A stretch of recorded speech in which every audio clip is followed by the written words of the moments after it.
Okay students, now we will discuss another topic air. अभी तक हमने एयर को डिस्कस किया। Let's discuss another topic zones of atmosphere. ठीक है, जो एयर की डेंसिटी के हिसाब से वेरी करते हैं। So let's discuss various zones जो एटमॉस्फेयर में प्रेजेंट है। The first one is troposphere. ठीक है, तो ट्रोपोस्फेयर क्या है? The lower region of atmosphere extending to the about 18 to 16 kilometre in height from the earth surface is called troposphere. ठीक है, तो ट्रोपोस्फेयर एक ऐसा रीजन है एटमॉस्फेयर का जो 18 to 16 सेंटीमीटर की हाइट तक है। ठीक है, and the air which we breathe in exist only in the troposphere. जो एयर को हम ब्रीथ करते हैं like carbon dioxide and oxygen, वो सिर्फ इसी जोन या इसी लेयर में प्रेजेंट है।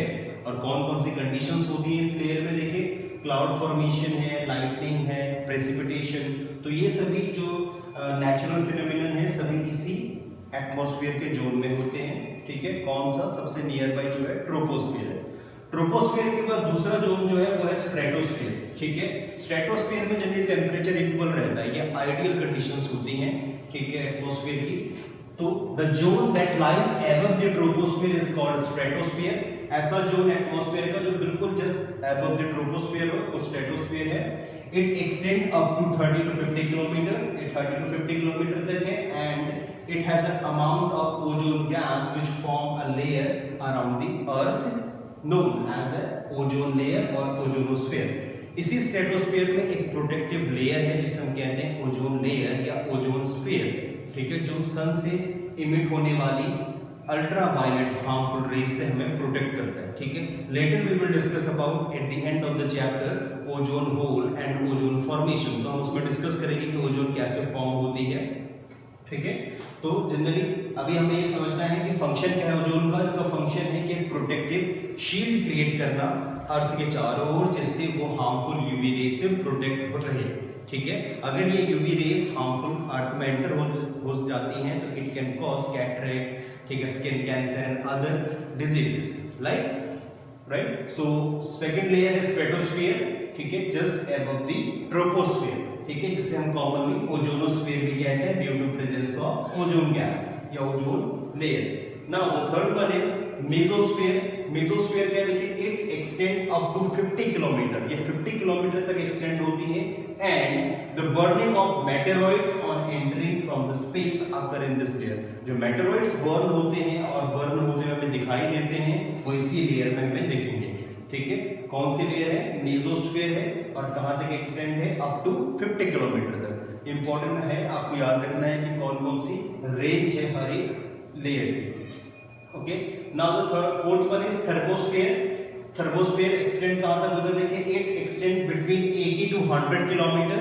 80 to 100 किलोमीटर इसकी रेंज है और इसका मेन इंपॉर्टेंट फंक्शन है रेडियो ट्रांसमिशन में। ठीक है, जो भी सैटेलाइट वगैरह से जो रेडियो ट्रांसमिशन या फिर वेदर रिपोर्ट के बारे में हमें जानकारी मिलती है वो सभी ये थर्मोस्फेयर से होता है। ठीक है, यहाँ पे आयंस होते हैं जो क्या करते हैं? रेडियो वेव्स को ट्रांसमिट करने में हेल्प करते हैं, तो इसीलिए रेडियो ट्रांसमिशन में हेल्प करते हैं। Now the last one is exosphere. ठीक है, it is the upper most of the atmosphere, ये सबसे अपर मोस्ट लेयर है। ठीक है, इसी के नीचे सभी रिमेनिंग 4 लेयर्स हैं जो हमने भी डिस्कस की। कौन कौन सी है? Troposphere, stratosphere, mesosphere and thermosphere. इस लेयर में क्या है कि जो लाइट गैसेस है, light gases such as hydrogen and helium, hydrogen and helium float into the space from here. ठीक है, वो एटमॉस्फेयर से फ्लोट होती हैं यहाँ पे क्योंकि काफी लाइट गैसेस हैं और जनरली ये इंडिकेट करती हैं कि यहाँ पे सर्वाइवल इम्पॉसिबल है लिविंग ऑर्गेनिज्म का। ठीक है, क्योंकि ये गैसेस सर्वाइवल के लिए इंपॉर्टेंस नहीं है। ठीक है, स्पेस में ये गैसेस मिलती हैं तो ये इंडिकेट करते हैं कि यहाँ पे ऑर्गेनिज्म का सर्वाइवल इम्पॉसिबल है। और कौन सी लेयर है? एक्सोस्फेयर है, अपर मोस्ट है और सबसे लास्ट लेयर है। ठीक है, तो ये तो हमने डिस्कस किया एटमॉस्फेयर के वेरियस लेयर्स के बारे में। Now let's discuss another topic, composition of air. क्या है? देखिए, well air is a mixture of various kind of gases. ठीक है, some of them are such as nitrogen, oxygen, carbon dioxide, argon. ठीक है, and trace amount of some other gases along with water vapor and dust particle। तो ये सभी air में mix हैं। तो एयर एक मिक्सचर है वेरियस गैसेस का, वाटर वेपर का और trace amount of dust particle का। ठीक है, और हम ये कह सकते हैं कि composition of air and life on earth, ठीक है, क्या है कि it is interesting to note that even the composition of air is the result of life on the earth. Exactly, बिल्कुल ठीक पॉइंट है कि जो कंपोजिशन है एयर का यही रिस्पॉन्सिबल है अर्थ में लाइफ की पॉसिबिलिटी के लिए, या अर्थ में जो लाइफ पॉसिबल है, the reason behind them is composition of air. अगर एयर का कंपोजिशन नहीं होता तो लाइफ का जो सर्वाइवल था या फिर लाइफ की जो पॉसिबिलिटी थी अर्थ में वो नहीं होती, जैसे लाइक अदर प्लैनेट में अभी तक सो फार नहीं है। ठीक है, तो composition of air is responsible for the survival of living organism in the earth, right. तो क्यों? क्योंकि देखिए हर एक ऑर्गेनिज्म को अलग अलग गैसेस की रिक्वायरमेंट है। जैसे हम बात करें एनिमल्स की, तो एनिमल्स को कार्बन डाइऑक्साइड वो रिलीज करते हैं, ऑक्सीजन इनहेल करते हैं सर्वाइवल के लिए। सिमिलरली प्लांट्स फोटोसिंथेसिस में कार्बन डाइऑक्साइड को यूज करते हैं। नाइट्रोजन की हमें रिक्वायरमेंट है, ठीक है, बॉडी बिल्डिंग के लिए, ठीक है, अपने डेवलपमेंट के लिए, ठीक है, टिश्यू मास को इंक्रीज करने के लिए। तो हम डायरेक्टली तो नाइट्रोजन को नहीं ले सकते, तो प्लांट वर्ल्ड से हम उसे ऑब्टेन करते हैं। तो एक साइक्लिक मैनर में सभी प्रोसेस चलती हैं, और इसके लिए इंपॉर्टेंट जो एस्पेक्ट है वो है कंपोजिशन ऑफ एयर, और कंपोजिशन ऑफ एयर ही इंपॉर्टेंट रोल प्ले करता है। Now the next one is the role of atmosphere in the climate control. Important one, atmosphere का क्या रोल है क्लाइमेट को कंट्रोल करने में। तो देखिए, the atmosphere retains the heat and maintain the temperature of the earth fairly constant during the day and also throughout the year. Most important कि atmosphere ही क्या करता है कि जो सन है, as we all know, sun chief source energy का, ठीक है, सबसे इंपॉर्टेंट और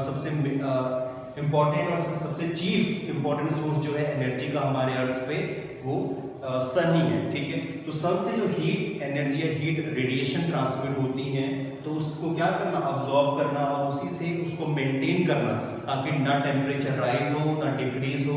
तो वो कौन करता है? वो एटमॉस्फेयर करता है। तो एटमॉस्फेयर एक इम्पॉर्टेंट रोल प्ले करता है जनरली लिविंग ऑर्गेनिज्म के सर्वाइवल में। ठीक है, later we will discuss with the help of an example. एक एग्जांपल की हेल्प से जब हम इसे समझेंगे तो और भी इजी हो जाएगा। ठीक है, क्यों करता है? देखिए, the distance of moon and earth from the sun is nearly equal. दोनों के डिस्टेंस सेम है। ठीक है, अर्थ सन से अर्थ और मून की डिस्टेंस इक्वल है, लेकिन दोनों में लाइफ की जो पॉसिबिलिटी है बिल्कुल अलग है, बिल्कुल डिफरेंट है। The reason is due to lack of atmosphere. Moon में एटमॉस्फेयर नहीं है। ठीक है, तो कैसे एटमॉस्फेयर रेगुलेट करता है? देखिए, generally at the day time जब सनलाइट अवेलेबल होती है, सोलर रेडिएशन होती है, तो एटमॉस्फेयर क्या करता है कि maximum amount of solar radiation को ऑब्जॉर्ब करेगा और लिटिल बिट, ठीक है, उसको धीरे धीरे क्या करेगा, रिलीज करेगा। ठीक है, तो उससे क्या होगा कि अब्जॉर्ब होगी सोलर रेडिएशन और रिलीज होगी, तो डे टाइम में हमें थोड़ा सा गर्मी का एहसास होता है, थोड़ा टेम्परेचर ज्यादा रहता है। एट द नाइट वो क्या करेगा, उस रेट ऑफ रिलीजिंग, जो जिस रेट से वो रिलीज करेगा रेडिएशन को, उसको वो धीरे धीरे क्या करेगा, कम कर लेगा, जिससे जो टेम्परेचर का फ्लक्चुएशन है, टेम्परेचर का जो चेंज है वो नहीं होगा। तो that is the most important role of the atmosphere in controlling the temperature. ठीक है, टेम्परेचर को कंट्रोल करने में जो इंपॉर्टेंट रोल है, या क्लाइमेट को कंट्रोल करने में जो इंपॉर्टेंट रोल है, ये एटमॉस्फेयर प्ले करता है। डे टाइम में अब्सॉर्ब कर लेगा और धीरे धीरे उन्हें रिलीज करेगा, और नाइट टाइम में उनको और स्पीडली रिलीज करेगा, जिससे टेम्परेचर में जो एक अनइवन फ्लक्चुएशन है वो ना आए। ठीक है, तो देखिए मून पे क्या होता है। मून पे तो मैंने बताया आपको, the moon surface lacks atmosphere. Moon के सरफेस पे एटमॉस्फेयर नहीं है, तो इसका क्या रिजल्ट होगा? देखिए, due to this the temperature on the surface of the moon ranges from -190, can you imagine, -190 degree Celsius to 110 degree Celsius. ठीक है, मतलब नाइट के टाइम पे वहां पे टेम्परेचर -190 डिग्री सेल्सियस, बहुत ही कम, मतलब nearly about absolute zero temperature. Absolute zero temperature -273 ठीक है, 273.6 डिग्री सेल्सियस के अराउंड में है, तो उसके आसपास ही है। ठीक है, इतना कम हो जाता है टेम्परेचर, और डे टाइम में देखिए 110 है। तो as there is no atmosphere to regulate this wide range of temperature fluctuation, atmosphere ही नहीं है, तो इस वजह से ये जो टेम्परेचर का फ्लक्चुएशन है ये कंट्रोल नहीं हो पाता। लेट्स सपोज अगर ऐसा ही कुछ अर्थ में भी होता तो क्या लाइफ की पॉसिबिलिटी होती? लाइफ का सर्वाइवल पॉसिबल था? बिल्कुल नहीं था। इतना तो एक्सट्रीम लो टेम्परेचर और इतना extreme high temperature living organism sustain ही नहीं कर पाते, सर्वाइव ही नहीं कर पाते, जिससे उनका सर्वाइवल बिल्कुल इम्पॉसिबल हो जाता।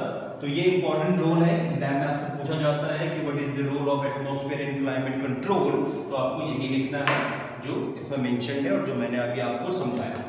Now the movement of air wind, ठीक है, विंड का मूवमेंट क्या है देखिए, जिसे हम कहते हैं कॉमनली मूवमेंट ऑफ एयर या कहें हम विंड, ठीक है। तो movement of air leads to diverse atmospheric phenomenon, ठीक है, जब एयर मूव होती है तो अलग अलग उसके डाइवर्स फिनोमिनन है, जैसे स्ट्रॉन्ग विंड है, स्ट्रोम्स हैं, थंडरस्टॉर्म्स हैं, तो ये सभी मूवमेंट ऑफ एयर में ही है।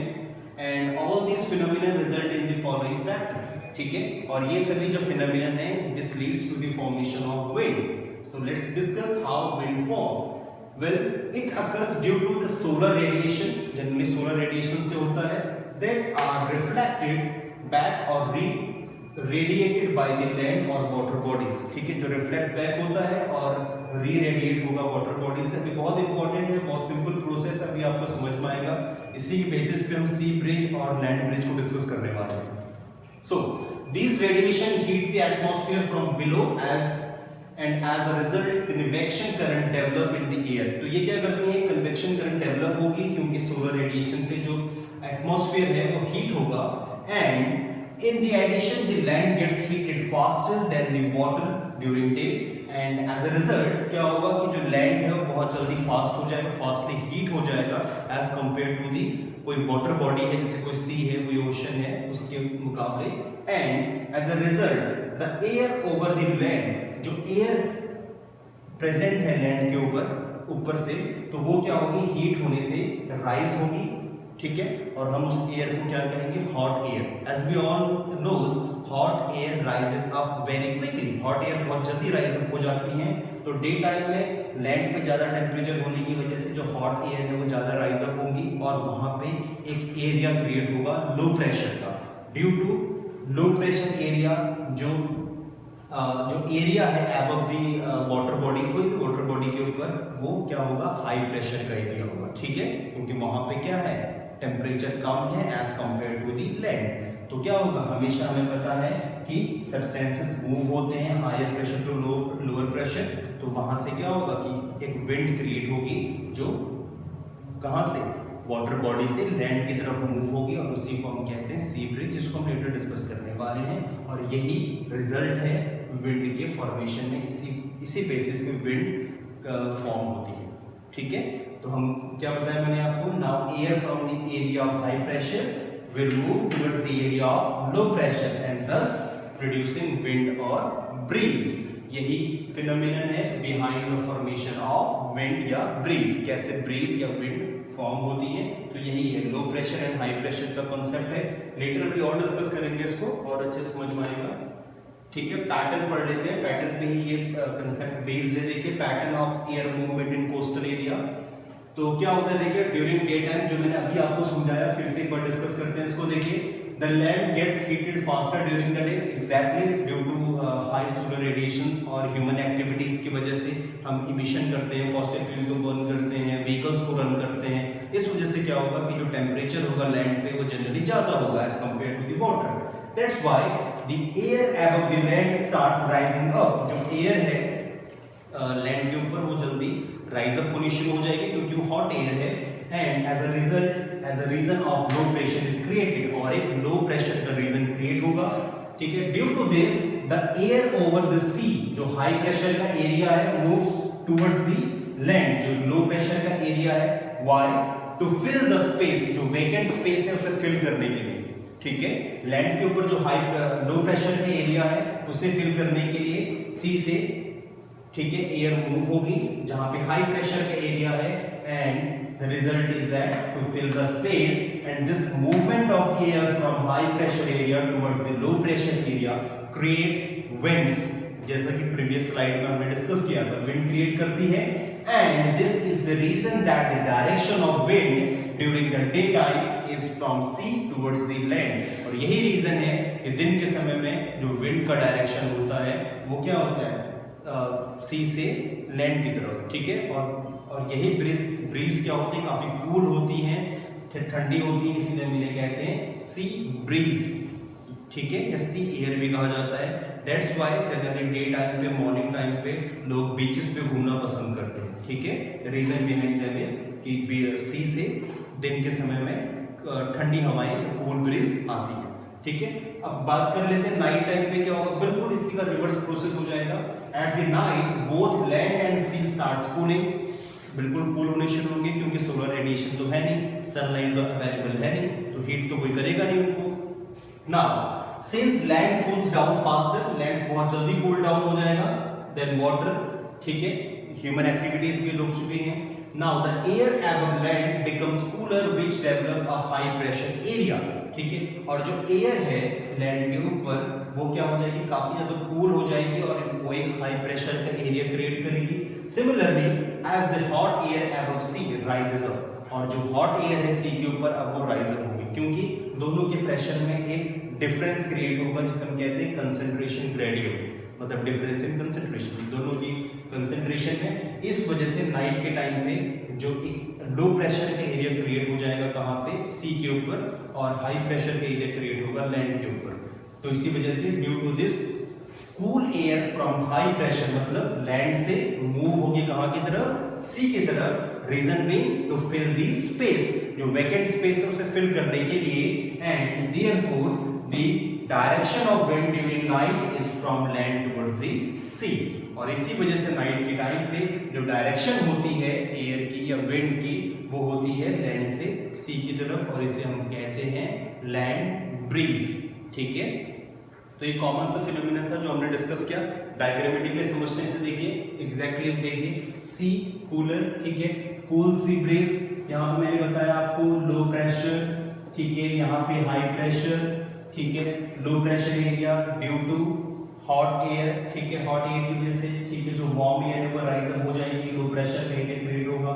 हाई प्रेशर एरिया यहाँ पे प्रेजेंट है, तो ये विंड यहाँ से मूव होगी टू फिल द स्पेस, और यहाँ पे जो भी लोग हैं उनको ठंडक का एहसास होगा, ठीक है। यहाँ पे लेट्स सी कोई बीचेस पे बैठा है तो उसको ठंडक या ठंडी हवा महसूस होगी। नाइट के टाइम पे क्या होगा कि यहाँ पे हाई प्रेशर का एरिया क्रिएट हो जाएगा, यहाँ पे लो प्रेशर का एरिया क्रिएट होगा, ठीक है। और यहाँ पे लो प्रेशर में क्या होगा, the reason being that hot air rise up होने से लो प्रेशर का एरिया क्रिएट हो गया, ठीक है। तो यहाँ से एयर मूव होगी, ठीक है, तो जिससे वो जो वैकेंट स्पेस है उसे फिल कर ले, और अगर यहाँ पे कोई भी क्रिएचर है तो उसको ठंडक का एहसास होगा, ठीक है, ठीक है। तो ये एक अनइवन फिनोमिनन है, ठीक है, जो चलता है इसमें सी से लैंड की तरफ और इसमें लैंड से सी की तरफ, ठीक है। तो ये हमने डिस्कस किया। I hope you all have understood about sea breeze and land breeze.